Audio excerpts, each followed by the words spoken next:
মানুষ পানি যাচ্ছে তো চলে যাচ্ছে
ভাই মিডিয়া আপনারা আমাদের সহযোগিতা করেন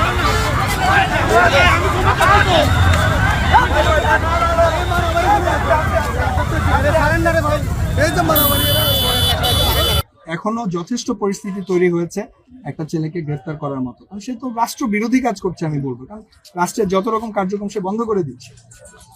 আমি কি বুঝাতে পেরেছি? এভাবে বুঝাতে হবে, তা নাহলে আপনাদের এই যে সব পুরো মিডিয়া আছে এদের সামনে কিন্তু আপনাদেরকে ব্যর্থ প্রশাসক মনে করা হবে। আমি সেটা চাই না। সবাই আপনারা টিচার, আমাদের শ্রদ্ধান্য। আপনারা কি পারবেন একটু ট্যাকেল দিতে? গতকাল দাঁড়ালো না, তখন সেনাবাহিনী এসেছিল, আমরা দূর থেকে দেখেছি, কারণ শান্তিপূর্ণ ছিল। দাঁড়াও, এখানে দাঁড়াও, রাস্তার দুই পাশে দাঁড়াও। মিডিয়ার সাথে আজকেও তাই মনে করছি শান্তিপূর্ণভাবেই থাকবে। মিডিয়ার সাথে কথা বলতে চাইলে মিডিয়ার সাথে কথা বলবে। এখানে সকল মিডিয়ার ভাইরা আছে, অ্যাটেনশন যেটা গ্র্যাব করার করছে এখানে না কেন? আমি যে এখন কথা বলছি মিডিয়া অ্যাটেনশন পাচ্ছে না, তাহলে ওরা এখানে দাঁড়ায় কথা বলতে কি সমস্যা? লোকজন, অ্যাম্বুলেন্স এগুলো আটকায় মানুষের জীবন বিপন্ন করে কথা কেন বলতে হবে? এই শিক্ষা কে দিয়েছে ডাক্তারদেরকে? আমি তো বুঝলাম। আমি কি বুঝাতে পেরেছি? আপনারা প্লিজ ওদের সাথে কথা বলেন। সেটা আমরা এগ্রিও করতেছি না যে তারা রাস্তা বন্ধ করবে, এটা ঠিক না, এটা করা যায়। একটু দাবি নিয়ে শান্তিপূর্ণভাবে দাঁড়াইছিল, আমরা ওইটুকুই জানতাম।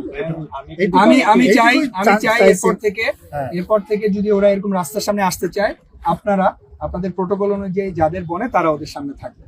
আমি দেখতে চাই তারা তাদের প্রফেসরদেরকে ক্রস করে রাস্তার উপর যাচ্ছে। এই আমার মনে হয় না এই ধরনের উদ্ধত্ত, এই ধরনের বেয়াদবি করার মতো ছেলে আমাদের মেডিকেল কলেজের ছেলে। আচ্ছা, ইনশাআল্লাহ আমরা এই যে ক্রাইসিসটা হচ্ছিল,